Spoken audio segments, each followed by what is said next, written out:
para encerrar a nossa noite, temos o Felipe Nascimento, que trará noções de gestão no Centro Equestre. Dicas importantes para aumentar sua lucratividade, diminuir algum prejuízo. Então, sugiro que você pegue seu caderno e anote todas essas dicas. Bora conferir?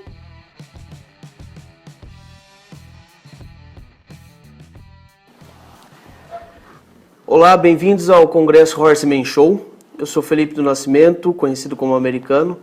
Hoje eu vou estar falando sobre administração e gestão do estabelecimento equestre, né? Eu sou gestor em equinocultura, fiz curso de administração rural e também a parte de gestão, aplicamento de medicação, preparação de cavalos para comercialização e também trabalho com a parte de doma racional, índia, rédeas e trabalho com gado. Bom, qual que é a função da administração hoje nos estabelecimentos equestres e no meio nosso da equinocultura?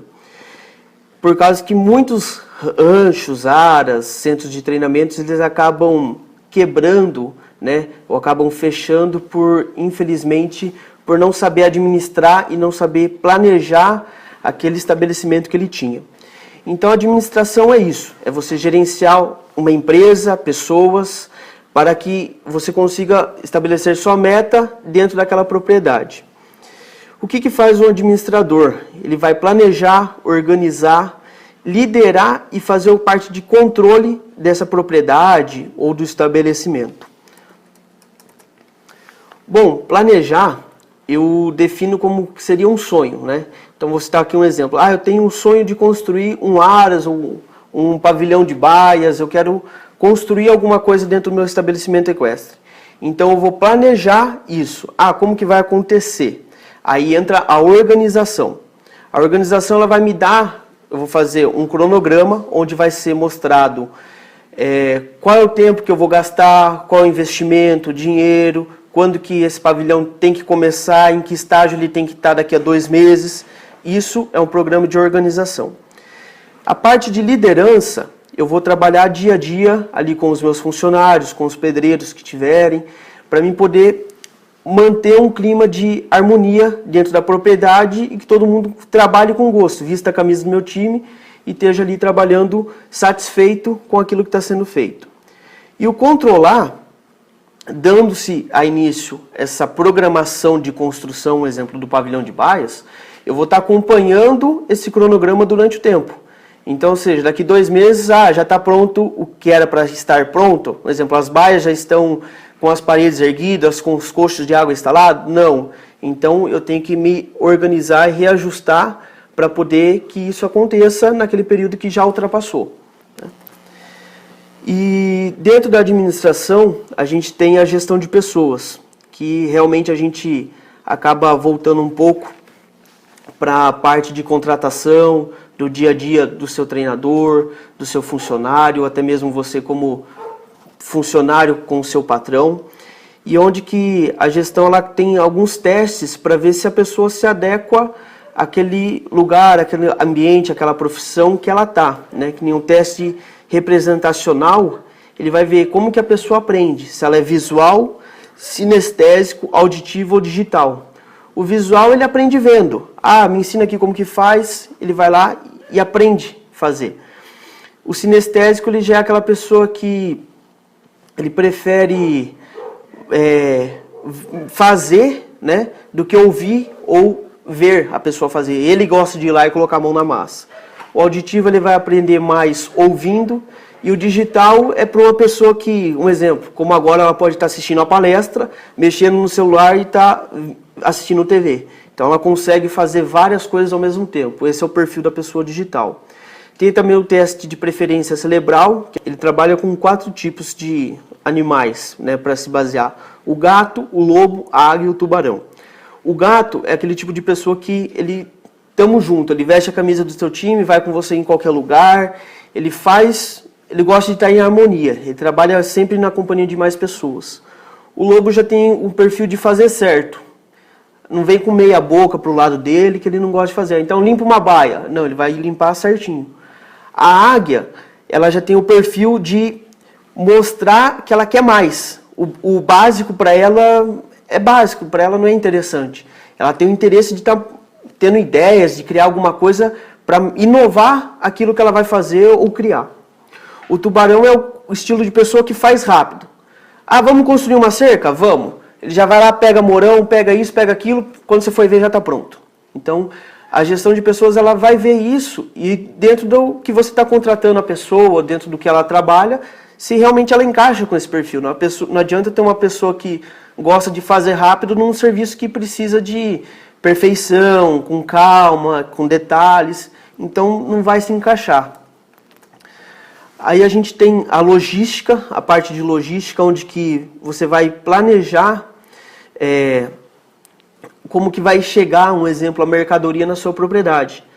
Então, tem muitos casos, que nem um exemplo, ração ou feno, que estraga ou chegou muita ração e ainda tenha mais 15, 20 sacos para serem usados e vai demorar, ou acontece ao contrário. O cara faz o pedido da ração e ela chega depois. E naquele período que ele fez o pedido, até quando ela chegou, acabou a ração da propriedade. Então você tem que ter uma logística para saber administrar esse meio tempo, de como chega, o que entra primeiro, sai primeiro. Então isso é a logística, você ir para uma prova, você saber se organizar, quando que eu vou sair um dia antes, o melhor caminho tomar para melhor não prejudicar os meus cavalos dentro do trailer, na viagem. Então isso tudo se enquadra na logística. A qualidade, ela vê realmente a qualidade que é prestado o serviço, que nem dentro da gestão, da parte de equinocultura, a gente tem que ter muita atenção na qualidade que é oferecido o meu produto. O que seria essa qualidade de produto? Eu não quero... Qualidade de produto é assim, eu tenho um exemplo, 10 funcionários, e eu posso ter 3 funcionários que desempenham a mesma atividade do que os 10 fazem. Então eu tenho qualidade nesses 3 funcionários dentro da minha propriedade. Então qualidade do produto é isso, você tem uma qualidade que fala, poxa, realmente vale a pena eu ter. Qualidade do usuário é onde eu tenho que agradar o meu cliente, né? Então assim, será que a minha qualidade no meu estabelecimento equestre está de acordo com o padrão de clientes que eu quero ter? Né? A qualidade que eu estou oferecendo do meu serviço de treinamento, alojamento, hospedagem de cavalo, né? Ou reabilitação, ou com uma ecoterapia, é uma qualidade boa para o meu cliente? Então isso a gente tem que tomar muito cuidado quando a gente oferece isso dentro de um estabelecimento equestre. E a qualidade em questão de valor. Você tem que ter uma pessoa que aprenda a administrar isso, porque um exemplo, um caso de um restaurante, né, que você vai eventualmente comemorar algum aniversário, alguma coisa assim. Você aluga o melhor restaurante, você se dispõe a pagar mais caro, mas por uma qualidade melhor do que você está acostumado nos dias. Então a gente tem que buscar esse equilíbrio, uma qualidade boa com um valor acessível também para o cliente. Bom, falando um pouquinho sobre agronegócio do cavalo, o agronegócio do cavalo, ele é uma única... Ele não se enquadra nos padrões da estrutura normal dos outros agronegócios. Que nem a laranja, você planta, colhe, vai para a revenda, faz suco, enfim, tem alguns derivados, ela morre ali. O cavalo não. A parte de equinocultura, o cavalo ele pode ser o consumidor primário como final. Então ela foge um pouquinho dos padrões, né? Então assim, dentro disso, na equinocultura a gente tem algumas coisas que a gente chama de dentro da porteira, antes da porteira e fora da porteira, após porteira. Onde que antes da porteira o que vem? Vem a parte de nutrição, alimentação, suplemento, medicamentos, né? Laboratório que faz exames de morma, anemia, médico veterinário, pesquisas, a parte de selaria, ferrajamento, transporte e outros serviços que aí a gente pode colocar, moda country, o que pode vir a ser depois do cavalo.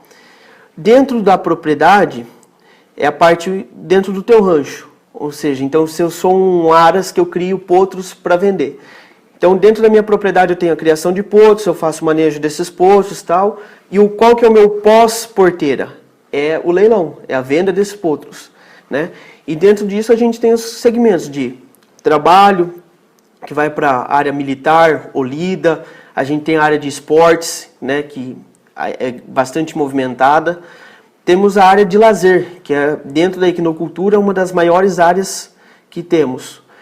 Tem a parte de turismo e pós disso seria talvez um abate, um frigorífico, onde que o cavalo velho ou se acidentou por alguma coisa, infelizmente ele acaba virando mercadoria, né?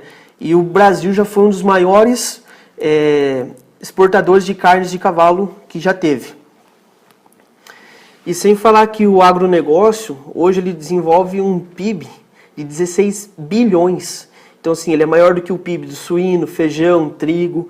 Então, uma indústria muito grande e que abrange muitos trabalhos. Ela emprega hoje, a equinocultura emprega mais do que o setor automobilístico. O que faz um gestor? O gestor é a pessoa que vai buscar solucionar problemas que já existem ou que podem existir. E de que maneira que ele vai fazer isso? Ele vai fazer um planejamento, analisar, ele vai conhecer tudo o que está dentro daquele quadro, buscando a melhor solução para tomar decisões precisas, porque a decisão dele é semelhante à decisão do dono. Então ele vai mostrar para o dono dentro da propriedade que abaixo do dono veria o gestor, onde que a decisão dele é basicamente a mesma do dono. Então, qualquer decisão que ele tomar, seja ela certa ou errada, vai ter uma interferência na estrutura daquele lugar. Bom, aqui eu vou estar mostrando para vocês uma planta de um estabelecimento equestre, falando como que tem que ser algumas coisas dentro desse estabelecimento. Porque assim, não adianta eu só montar um estabelecimento equestre, eu montar umas baias, eu montar uma pista, eu tenho que saber como montar isso. Porque se eu monto da maneira errada, eu estou gastando dinheiro. Eu vou ter que refazer ou, né, desmanchar, refazer de novo. Bom, mostrando aqui então a planta. Aqui a gente tem o pavilhão de baias, né, que nem aqui nesse projeto tinha 40 baias. As baias são essas laranjinhas. Temos aqui o setor de ração, quartinho de ração, feno e serragem. Temos a parte de selaria, na frente o lavadouro, um quartinho aqui de farmácia para poder estar atendendo os cavalos que machucarem ou algum funcionário que também serve como ambulatório. Temos 2 baias de garanhões com piquetes separados, vocês vão entender por que tem que ser separado a parte de garanhões dos outros cavalos na parte de reprodução. Temos uma área de apresentação para um eventual leilão, ou você quer fazer uma apresentação de potros para um cliente, então você tem uma área reservada. Nessa planta a gente produzia, nesse estabelecimento equestre, a própria forragem. Então, ou seja, a gente produzia o próprio feno, não tinha um consumo externo. Então a gente tinha uma área de 18 hectares que produzia uma média de 20 mil fardos de feno ano. Aí temos o barracão para poder guardar esses fenos.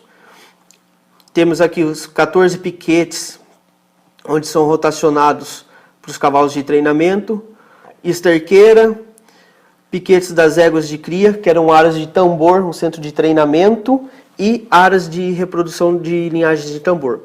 Então temos o piquete das éguas de cria, temos a parte aqui, que seria a parte de reprodução, que é feita todo esse trabalho. Tem uma área social, né, para um evento, às vezes você quer fazer uma coisa, confraternização com os funcionários, final de ano, alguma coisa, também tinha essa parte dentro do Aras. Aí tem a parte de recepção, auditório, se você quer fazer uma palestra, banheiro, administração, estacionamento, aqui a casa dos caseiros e funcionários, portaria, a pista, redondel e possivelmente uma pista coberta. Bom, vamos falar um pouquinho sobre o pavilhão de baias. O pavilhão de baias, começando pela parte básica, eu acho que de corredor, no mínimo, entre uma baia e a outra, tem que ter um espaço de 3 metros. Por quê? Se você precisa passar com mais de um animal, se você precisa passar com um trator, alguma coisa, dentro desse corredor você consegue com essa área maior de 3 metros. Menor do que isso fica complicado. Se às vezes você vai passar, tem um cavalo coiceiro, acaba pegando até mesmo uma pessoa ou outro animal. Então isso no mínimo.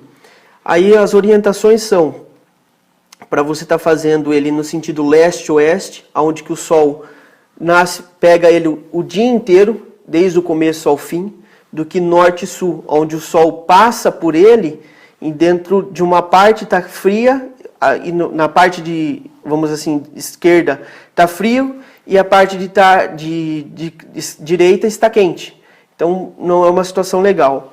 E também tem um sistema chamado lanterninho, que é como se fosse um telhadinho em cima aqui do pavilhão, onde ele possui uma entrada de ar e faz circular melhor esse vento dentro das baias. Bom, falando um pouco sobre baia, seria ideal uma baia de 4x4, porque menor do que isso fica desconfortável para um cavalo. Se ele precisar rolar, acontece de ter uma cólica, então assim, pelo menos você tem um espaço maior para a qualidade de vida desse animal. Existem baias maiores do que isso, que nem as baias de Garanhões, geralmente são 6x6, baia de uma égua para cria, que ela fica quando vai estar parindo, são baias de 8x10, então assim, no mínimo 4x4 para o dia a dia. Lembrando que as portas têm que ter no mínimo 1,50 de largura. Não adianta também eu fazer uma baia de 4x4 com uma porta do tamanho da entrada da minha casa. Não vai passar um cavalo, vai se machucar. A altura da baia, no mínimo 1,20. Se você tem um cavalo que é mais alto, um cavalo BH, um cavalo de salto, aí vai depender de acordo com a raça de cavalo que você trabalha. De preferência, os coxos de concreto, com mínimo de 20 centímetros de profundidade e posicionado a 60 centímetros do chão. Por que 60 centímetros do chão? Os cavalos são herbívoros, eles comem na natureza com a cabeça baixa. Então, posicionar um coxo onde o cavalo tem que comer alto, na salivação dele, na mastigação desse alimento, não é indicado. Isso pode ajudar a causar uma cólica, uma gastrite. Então, eu tiro o cavalo da natureza dele de anatomia. E lembrando que é crucialmente importante todo que você vai trabalhar com o cavalo ser arredondado. Eu vou fazer um pilar no pavilhão da cocheira, vou fazer um morão, tudo arredondado, sem quinas, porque cavalo ele passa na quina, bate. Aqui tem uma foto onde que você vê um coxo lindo, maravilhoso, feito de madeira, bonito, toda estrutura linda, porém, olha o grande defeito aqui, ó, um coxo quadrado. Então, ou seja, o cavalo vai se alimentar nesse coxo, ele vai estar batendo peito nele, ali, provavelmente causando um machucado. Aqui temos umas outras variedades de baia. Importante que os cavalos interajam entre eles, que eles vejam um ao outro, que tenha a comunicação, porque cavalos vivem em grupos. Não adianta eu pegar e fechar um cavalo numa parede, numa baia inteira fechada, e ele vai virar um leão lá dentro. Então, que nem aqui, ó, a gente tem a baia de maternidade, com luz, tanto uma janela de luz para claridade, ó, o coxo arredondado. Nessa outra figura também, ó, espaço, provavelmente essa baia seja uma baia que tem um piquete atrás da baia, que também é bem legal, que o cavalo ele consegue sair, se movimentar, não precisa ficar toda hora fechado. Temos essa outra estrutura de baia, onde que os cavalos não vê lateralmente, de uma baia para outra. Mas se ele chegar na porta da baia, ele consegue enxergar o outro cavalo. Sempre ter acesso de água e eletricidade perto, para se caso você precisar fazer um medicamento num cavalo, um veterinário atender, e você não tem um lavador, você não tem um brete de contenção, então você consegue estar ajudando o veterinário nesse manejo, até mesmo você no dia a dia. Serragem, um dos grandes vilões que, para mim, hoje é importante, porque assim, depois da ração e feno, o que mais é caro na parte de hospedagem, você ter um cavalo a regime fechado, é a parte de serragem. Então, 90% dos estabelecimentos equestres, o pessoal compra a serragem em caminhão, a granel, joga lá, o caminhão descarrega, fica geralmente no tempo, o cara vem, cobre com uma lona e está tudo bem. Você não calcula o quanto que você tem de desperdício nisso. Por quê? Vai umedecer na parte de baixo, você vai perder, vai crescer mato. Então você não consegue utilizar 100% daquela carga que você pagou. Então você pagar um exemplo, R$2.000 num caminhão de serragem, você perder no mínimo um pedaço disso, é prejuízo. Então, que nem nessa foto aqui, ó, a gente tem a serragem a granel, porém se ela tivesse nesse pátio, onde que é um barracão coberto, provavelmente feito de concreto aqui embaixo, teria problema deixá-la livre? Não, porque eu consigo aproveitar ela. Eu não tenho mato, não tenho terra perdendo ela. Ou eu posso trabalhar também com a serragem em sacos, enfardadas. Quarto de ração e feno. O que é importante para um quarto de ração e feno? Ser fechado, ter boa localização. Então, assim, se eu tenho uma baia, eu tenho um pavilhão de 10 baias, tudo bem, eu posso colocar ele numa ponta só. Ah, mas eu vou ter um pavilhão de 40 baias. E o quarto meu de ração e cela está no fim do meu pavilhão, até eu chegar no final do meu pavilhão, olha quanto tempo eu perdi. Olha quanto tempo de deslocamento eu tive que carregar de ração, feno, para chegar até o último cavalo. Então, o ideal é que seja mais ou menos no meio do pavilhão, dependendo da quantidade de cocheiras que você tiver. Circulação de vento, ter bom arejamento para não poder pegar também a umidade, mofar, ter luz do sol. E sempre estar buscando a melhor prevenção do quarto de ração e o quarto de feno, porque pode entrar roedor, gambá, tá trazendo alguma contaminação para esses alimentos que vão para o cavalo. Aqui tem um exemplo de um quarto de cela legal, onde que você vê que as rações são... O cara fez um concreto e ela não fica no chão, ó, bem fechado, um quartinho de ração show. Tem esse daqui também, que o cara colocou em pallets, muito bacana. Armazenamento de feno.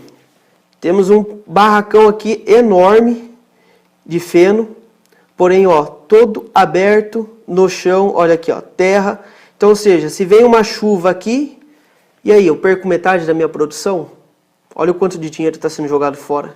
Então, essencial, quarto de feno, coloca pallet, que seja num lugar fechado, tem que ter ventilação também para o feno não mofar, mas o feno no chão nunca, e sempre bem guardado. E também é bom, quando você vai planejar um quarto de feno, um quarto de ração, não adianta só pegar, ó, eu tenho um quartinho aqui de 2x2, e você querer colocar lá 300 fardos de feno, não vai caber.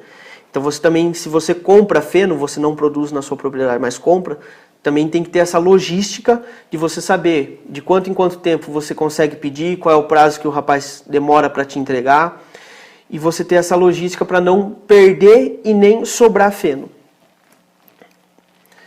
Farmácia ou laboratório. Tem algumas coisas que são necessárias, né? Se você conseguir dar uma condição melhor para essa área, o seu veterinário vai te agradecer, fica uma coisa mais formal, mais bonita.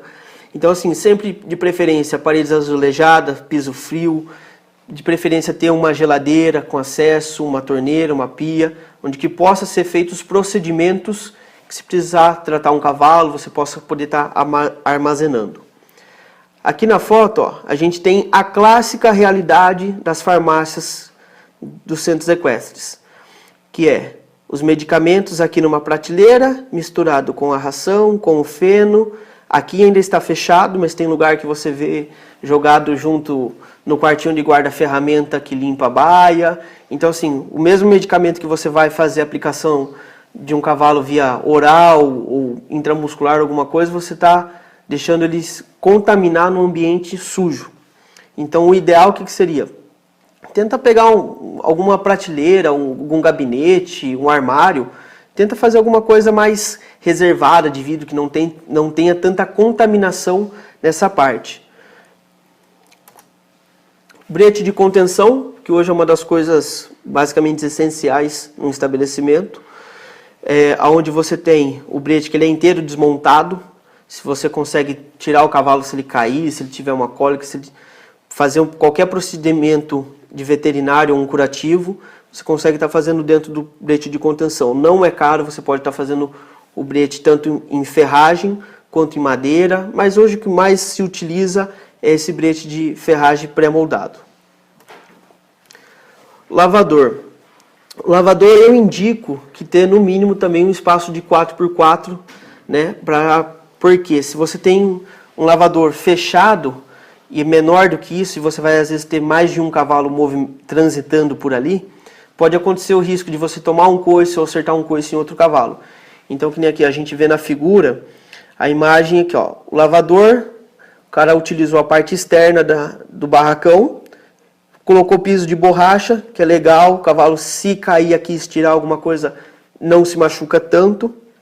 E temos também esse outro barracão, onde que aqui é a parte de lavador e aqui a parte de trás, do lado dele, seria a parte de selar os cavalos, que também é bem legal. Espaço de ferrajamento. Precisa ser um espaço apropriado para isso? Não. A não ser que você seja uma propriedade muito grande e tal, mas geralmente os ferreiros, eles utilizam a parte do lavador para ferrar os cavalos e tá fazendo a correção, o casqueamento, o que for necessário. Então você tem aqui o material, ó, não é numa área fechada, aqui você já tem um barracão onde que é destinado somente para a parte de ferrajamento, ou você também pode ter isso daqui que acontece na maioria das vezes. Ferrar, às vezes, no corredor da baia. Então, se você tem um corredor estreito, imagina um ferreiro num dia de visita, você está indo, ele ferrando um cavalo, e você está passando com um cavalo, com um potrinho, alguma coisa, tendo o risco de acontecer algum acidente. Então, por isso a importância do corredor largo. Redondel é uma ferramenta que a gente utiliza muito, independente do estabelecimento. As medidas de redondel podem variar entre 12 metros a 35, dependendo da raça de cavalo que você trabalha. Então não adianta eu pegar um cavalo, um pônei, e eu fazer um redondel no meu aras de 35 metros. Vai ficar gigante, vai ficar um piquete para ele. Como também não adianta eu fazer um redondel de 12 metros para um cavalo BH ou para um cavalo bretão, que são cavalos grandes. Aqui a gente tem duas estruturas de redondel. Tem os redondéis pré-montados e tem o redondel de madeira. Uma coisa legal que eu indico, os redondéis que você vai fazer fixo, façam ele inclinado e não retos. Por quê? A inclinação do redondel, quando o seu treinador ou até mesmo você estiver passando no pé, embaixo do redondel, o cavalo estiver com o pé aqui, o seu joelho, a sua perna está livre em cima. Então você não corre o risco de se machucar. Aqui a gente tem a estrutura de redondéis fechado em cimento e redondéis cobertos. Piquetes ou solários, né? Piquete é uma coisa que, dependendo da sua propriedade, você vai conseguir fazer de acordo com aquilo. O ideal no mínimo aí de um piquete seria no mínimo de uns 8x10, que eu indico que é um espaço que o cavalo consegue correr, relaxar um pouco.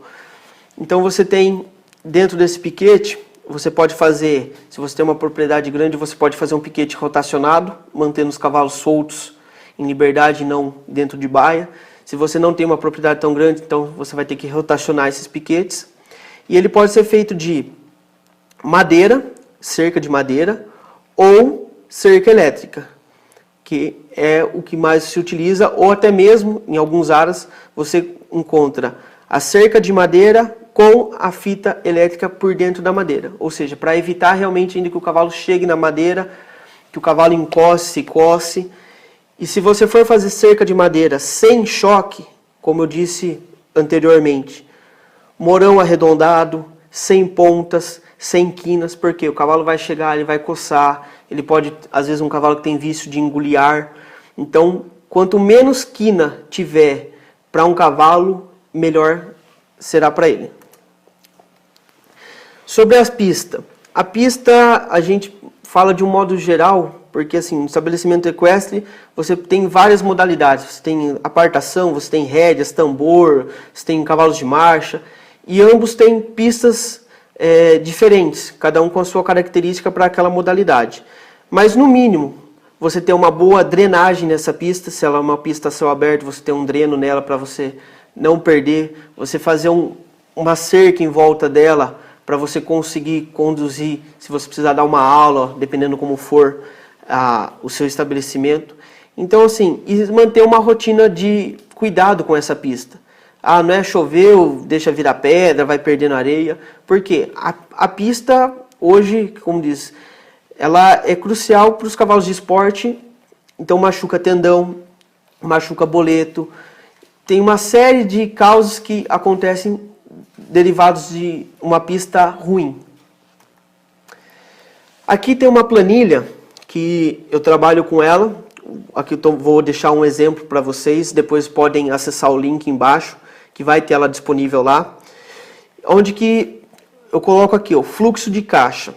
Peguei o Rancho Feitosa como exemplo, onde tem cavalos que tem no rancho. Então, ou seja, tem os nomes dos proprietários, a quantidade dos cavalos, qual é o valor que é cobrado por esses cavalos, né? E tem o total que entra para mim de lucro. Então, assim, dependendo do seu ramo, se você tem a venda de leilão, se você vende potro, isso é uma coisa adicional. Você tem que trabalhar com um fixo dentro do seu estabelecimento equestre. Então, eu tenho que trabalhar com aquilo que é certeza. Ah, eu ganho X todo mês, certeza. Não trabalhe, mês que vem eu posso vender um potro e entrar mais dinheiro. Você vai estar jogando na Mega Sena, que você pode não vender esse potro e aquele dinheiro que você estava contando não entrar e você ter que tirar de onde não tem, e aí começa a virar aquela bola de neve. Então, ó, e aqui eu vou mostrar na próxima planilha, e você já consegue ver, ó, total de saídas, que é o gasto que eu tenho, total de entradas e meu saldo. Então, ou seja, no mês de janeiro eu tive um lucro de R$ 747. No mês de fevereiro teve um lucro de R$ 1.006, aonde os gastos diminuíram e as entradas foram as mesmas. Então, o que pode ter acontecido? Que no mês de fevereiro baixou o preço do feno, baixou o preço da ração, ou eu consegui um outro fornecedor melhor, né? Uma estratégia também que eu gosto de utilizar, se você tem mais de um estabelecimento equestre próximo a você, fecha uma carga de ração junto. Em vez de vir só um caminhão para sua propriedade, vamos trabalhar junto. Você divide o custo do frete, isso sai mais barato. E saindo mais barato, dinheiro no seu bolso. Então, que nem aqui, tem um exemplo da serragem. Valor, quantidade, vem uma vez por mês, 2 vezes. Você tem que saber o quanto que vai gastar dessa serragem. Feno, quanto que eu gasto de feno, quanto que eu gasto de ração. Gasolina para roçadeira, se você tem que fazer a manutenção desse rancho. Diesel, se você tem trator, quanto que eu gasto, qual é que é a energia. Isso são despesas variáveis, porque elas mudam todo mês. Pode chegar um cavalo a mais, pode sair um cavalo, ela pode alterar o valor. Então você tem que trabalhar com essas variáveis. Você tem que ter também em mente as despesas fixas. O que é fixo? Eu tenho certeza que todo mês eu tenho que pagar um funcionário. Todo mês eu tenho que comprar óleo para o trator, para a roçadeira. Todo mês eu tenho que pagar a conta de energia. Então você acaba tirando uma média e já se programa para o mês que vem. Então se eu sei que minha conta de energia vem uma média de R$500, então eu já vou começar a fazer essa conta, contar com isso todo mês. Vem um pouco a mais, um pouco a menos, aí a gente vai se adequando. Então, que nem aqui, em questões do mês de fevereiro para o mês de janeiro. Diminuiu o quê? A quantidade de cavalo. O cavalo que tinha, aqui o Leonardo tinha 2 cavalos em baia, hoje ele tem 1. Então, ou seja, o custo de um cavalo lá resultou de lucro R$300, que foi de despesa a menos, e eu tive um lucro a mais. Então, isso que é o legal de você fazer esse planejamento, e você ter a noção disso, você saber contabilizar. Então, se você já tem a noção de quanto você gasta, começa a anotar isso, porque senão foge do controle. Foge, não adianta, faz um planejamento para o ano inteiro. Mas não é certo, mas pelo menos você tem uma noção de como que vai ser seu próximo mês. Muitos treinadores que às vezes administram o próprio centro de treinamento, o que ele faz? Entrou R$12.000 dos cavalos que eu recebo. ele paga a ração, ele paga o feno, o resto vem no bolso dele. Você tem que ter um caixa de segurança. Você tem que trabalhar com uma margem. E se um cliente não me pagar? E se ele demorar para me pagar? Ou se a ração aumentar? Então eu tenho que ter esse caixa externo para suprir uma necessidade. Agora, se eu pego todo o dinheiro que eu ganho, eu paguei as contas, sobrou, eu limpo tudo, mês que vem, se ninguém me pagar, e aí? Como que eu pago a ração? Como que eu pago o feno? Então é uma coisa que a gente tem que se programar. E isso é a coisa que mais dá problema no estabelecimento equestre.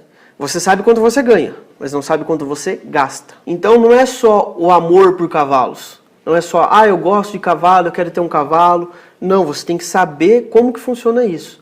Você tem que pesquisar, você tem que se aprofundar nos conhecimentos dessa área.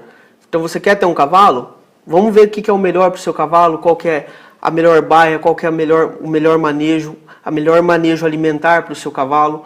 Então assim, você tem que sempre estar buscando inovações, sempre estar pesquisando, tirando dúvida. Se você não sabe, faz um curso, corre atrás. Não é num prazo de 40 minutos de uma apresentação que você vai conseguir entender tudo. Então assim, você precisa buscar um profissional da área para fazer certo. Porque como você está mexendo com dinheiro, é investimento. Então como eu disse anteriormente, você construir qualquer estabelecimento errado, qualquer estrutura errada, isso vai sair do seu bolso. Então contrata um profissional da área, chama ele, fala, olha, eu tenho esse problema, vamos tentar resolver? Vamos montar um plano de marketing, vamos fazer alguma coisa para a gente divulgar, fazer virar o meu negócio, mas assim, tendo um profissional, não vai fazer as coisas, eu acho que é assim que funciona, que na maioria das vezes acaba tomando na cabeça. Bom, espero que vocês gostem da palestra, aproveitem. Vai ter o meu contato, né, para quem quiser tirar mais dúvidas, quiser conhecer mais o meu trabalho, quiser realmente uma visita, alguma coisa do tipo, para a gente falar, olha, vamos melhorar os estabelecimentos equestres, porque o Congresso ele traz isso, ele traz inovações para a gente modernizar e melhorar o dia a dia nosso, quem gosta de cavalo e quem é profissional do cavalo. Então, é a união desses dois. Então, a gente tem que trabalhar junto, tem que buscar conhecimento e tamo junto. Muito obrigado.